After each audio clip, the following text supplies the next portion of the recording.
रौनक बच्चा है, धीरे धीरे सुधर जाएगा। आप क्यों उसके पीछे पड़े रहते हो? अभी नहीं सुधरेगा तो कब सुधरेगा? 10वीं क्लास में है रौनक, वो अब कोई बच्चा नहीं रहा। अरविंद की इतना बोलते ही वहां रौनक भी आ जाता है। क्या डैड, मैंने आपको एक काम दिया था, वो भी नहीं हुआ आपसे। अरे क्या हुआ बेटा? माँ, मैंने डैड से बोला था कि वो आपको बोलकर मेरे स्कूल की यूनिफॉर्म निकाल दे, लेकिन मेरे पीछे पड़ने के अलावा इनसे एक काम ढंग से नहीं होता। देख रही हो कमला, देख रही हो अपने लाडले को? अरे आप चुप रहिए जी। चलो बेटा, मैं तुम्हें कपड़े निकाल कर दे देती हूँ बस। ऐसे ही साल पर साल बीतते जाते हैं, लेकिन रौनक के रवैये में कोई बदलाव नहीं आता। वो पहले से भी ज्यादा आलसी और पूरी तरह अपने माता पिता पर निर्भर हो जाता है।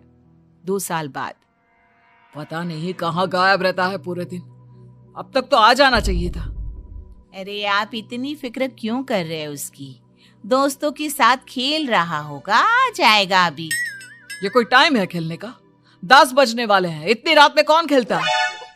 कमला कुछ कहती उससे पहले ही रौनक वहां आ जाता है। मम्मी, जल्दी से खाना लगा दो, बहुत भूख लग रही है। तुम्हें तब तक खाना नहीं मिलेगा जब तक तुम बता नहीं देते कि इतनी रात गए कहां से आ रहे हो। ओ प्लीज डैड, अब आप एसी पे प्रद्युमन बनकर मेरे सर पर बंदूक लेकर मत बैठ जाना। अपनी फालतू की बकवास बंद कर और बता कहां से आ रहा है। माँ, अब समझाइए ना डैड को। बता देना बेटा, इनको भी तसल्ली हो जाएगी। आप बोल रही हैं तो बता देता हूँ। मैं दोस्तों के साथ मूवी देखने गया था, इसलिए देर हो गई। तो इन सब चीजों में मेरे पैसे उड़ाता है? कभी 1 रुपया कमाने के बारे में सोचा है तूने? जब देखो हवा की तरह पैसे उड़ाता रहता है। माँ, अब आप इन्हें चुप करा दीजिए, वरना ना मुझे गुस्सा आ जाएगा। अच्छा, क्या कर लेगा? बता ना, क्या कर लेगा तू? वैसे बात तो ठीक ही है, मैं कर ही क्या सकता हूँ। पैसे तो फिर भी मैं आपसे ही मांगूंगा ना। चलिए अब ये सब बात छोड़िए और मम्मी, मेरे लिए खाना लगा दीजिए। अभी लगा देती हूँ बेटा। मैं बता रहा हूँ कमला, एक दिन ये ऐसे ही बिगड़ जाएगा। ओफो, आप क्यों इतना पीछे पड़े रहते हो मेरे बच्चे के? बात की बाद में देखेंगे, अभी आप शांति से उसे खाना खाने देंगे? अगले दिन डैडी, मुझे 10,000 रुपए चाहिए। हाँ? अब इतने पैसे क्यों चाहिए तुझे? डैड, आप बिना सवाल किए कभी पैसे नहीं दे सकते क्या? जब तक तू बताएगा नहीं, तुझे पैसे भी नहीं मिलेंगे। अरे, अब आप अपने बेटे को पैसे भी नहीं दे सकते? नालायक, तेरी उम्र के लोग नौकरी करते हैं और एक तू है जो नौकरी करने का नाम ही नहीं लेता कभी। आप लोगों के होते हुए भला मैं नौकरी क्यों करूं? अरे हम कब तक पैसे देंगे तुझे?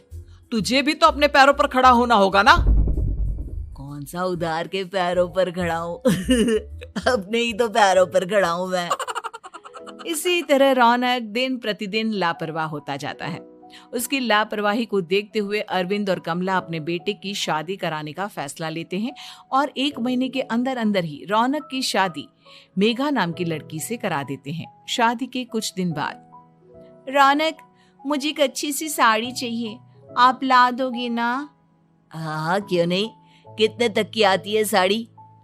यही करीब 5,000 तक की। तुम चिंता मत करो, मैं आज ही डैडी से पैसे मांगकर तुम्हारे लिए साड़ी ले आऊंगा। आप कब तक ऐसे ही अपने पापा से पैसे मांगते रहेंगी? कोई अच्छी सी नौकरी क्यों नहीं कर लेते आप? अरे डैड के होते हुए मुझे नौकरी करने की जरूरत ही क्या है? पर आप ऐसे कब तक उनसे पैसे मांगते रहेंगे? कुछ आपको अपने दम पर भी तो करना होगा ना। अब तुम भी बाकी लोगों की तरह मुझे ज्ञान देना शुरू मत कर देना। साड़ी चाहिए ना तुम्हें, मिल जाएगी बस। इतना कहकर रौनक अपने पिता से पैसे मांगने चला जाता है। डैडी, मुझे 5,000 रुपया चाहिए। अब 5,000 क्यों चाहिए तुझे? वो मेघा को साड़ी चाहिए थी। अरविंद आगे बिना कुछ कहे चुपचाप उसे पैसे निकाल कर दे देता है। कुछ दिन बाद, तुम्हें नहीं लगता कमला, रौनक हम पर पहले से भी ज्यादा डिपेंड हो गया है? मुझे तो अब उसके भविष्य की चिंता होने लगी है। कल को हमें कुछ हो गया तो वो क्या करेगा। काश तुमने पहले ये सोच लिया होता तो आज हमारा बेटा इतना लापरवाह नहीं होता। तब मुझे कहाँ पता था कि मेरा लाड़ प्यार उसे इतना बिगाड़ देगा कि वो इस हद तक लापरवाह बन जाएगा। कोई बात नहीं, अभी भी देर नहीं हुई। मुझे पता है उसे कैसे सुधारा जा सकता है। कैसे? अरविंद कुछ कहता उससे पहले रौनक वहां आ जाता है और पैसों के लिए हाथ फैलाने लगता है। डैड, मैं और मेघा बाहर घूमने जाना चाहते हैं। अरे वाह, ये आज सूरज कहाँ से निकला है। Dad please. अच्छा चलो अब मुद्दे की बात करो। मुझे अब 25,000 चाहिए। अब तुम्हें 1 रुपया भी नहीं मिलने वाला। अगर तुम्हें पैसों की इतनी ही जरूरत है तो कोई ढंग की नौकरी कर लो। मम्मी आप कुछ कहिए ना डैड को। बेटा वो गलत क्या बोल रहे हैं? ये सब हम तेरे भले के लिए ही तो कर रहे हैं। मम्मा मैंने बताया ना आपको, मुझे नहीं करनी कोई जॉब वॉब। तो ठीक है, निकल जाओ हमारे घर से। तुम्हारे जैसे लोगों के लिए मैंने ये घर खड़ा नहीं किया है। जितना ये घर आपका है ना उतना ही मेरा भी है। मैं कहीं नहीं जाने वाला। जाना तो पड़ेगा ही तुझे, क्योंकि अब मैं तेरा कोई भी खर्चा नहीं उठाने वाला। ठीक है, मत उठाइए मेरा खर्चा, मैं अपने दम पर भी जी सकता हूँ। तो बेशर्मों की तरह अब तक यहाँ क्यों खड़ा है? अपना सामान ले और निकल जाए यहाँ से। रौनक पैर पटकते हुए वहां से चला जाता है। घर से निकालना जरूरी है क्या उसे? बिना पैसों के कौन रखेगा उसे किराए पर? अगर उसका भविष्य सुधारना है तो हमें अपने दिल पर पत्थर रखकर ये कदम उठाना ही होगा। दोनों बात कर रहे होते हैं कि रौनक अपनी पत्नी के साथ एक बड़ा सा बैग लेकर घर से निकल जाता है, लेकिन घर से बाहर उसे कोई भी मुफ्त में अपने घर किराए पर नहीं रखता। अंत में थक हार कर वो फिर से अपने घर चला जाता है। क्या हुआ? थोड़ी देर पहले तो दहाड़ते हुए घर से निकला था, अब क्या हुआ? नहीं रखा ना किसी ने तुझे किराए पर? डैड प्लीज, मैं कुछ दिनों में कोई अच्छी सी नौकरी शुरू कर दूंगा। आप तब तक तो हमें रख लीजिए प्लीज। सुबह से रात हो चुकी है लेकिन कोई हमें रखने को राजी नहीं है। अब आप ही बताइए, इतनी रात को मैं मेघा को लेकर कहाँ जाऊंगा? ठीक है ठीक है, बहू की वजह से मैं तुझे घर पर रख रहा हूँ, लेकिन तू इस घर में एक बेटे की नहीं बल्कि एक किराएदार की हैसियत से रहेगा। 3 महीने है तेरे पास। इन 3 महीनों के अंदर अंदर मुझे तेरी पहली तनख्वाह हाथ में चाहिए, समझ गया? पक्का डैड, इन 3 महीनों के अंदर अंदर तो कोई बढ़िया सी नौकरी ढूंढ ही लूंगा मैं।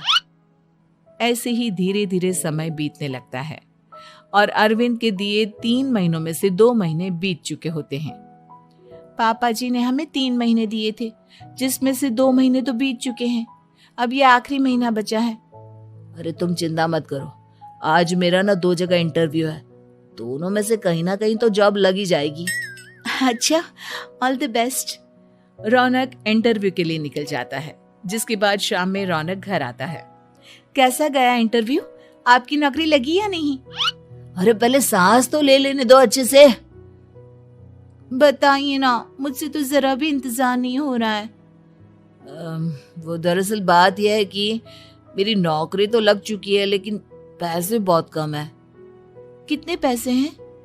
15,000। इतने में अरविंद और कमला मिठाई का डिब्बा लेकर आ जाते हैं। बधाई हो बेटा। हम जानते थे तेरी जॉब जरूर लगेगी। लेकिन मेरी सैलरी बहुत कम है मम्मा। कम है तो क्या हुआ, धीरे धीरे बढ़ जाएगी। हाँ बेटा, हम तो बस चाहते थे कि तू अपने पैरों पर खड़ा हो जाए। मतलब अब आप मुझे घर से नहीं निकालेंगे? नहीं, ये सब हमने तुझे जिम्मेदार इंसान बनाने के लिए किया था। Thank you mummy papa. अगर आप दोनों ऐसा नहीं करते तो मुझे कभी अपनी जिम्मेदारियों का एहसास तक नहीं होता। आज आपने मुझे सिखा दिया कि इंसान का अपने पैरों पर खड़ा होना भी जरूरी होता है। इतना कहकर रौनक झट से अपने माता पिता के गले लग जाता है और अपनी कमाई की पहली तनख्वाह वो अपने माता पिता के हाथ में सौंपता है। इस तरह रौनक एक गैर जिम्मेदार व्यक्ति से एक जिम्मेदार व्यक्ति बन जाता है।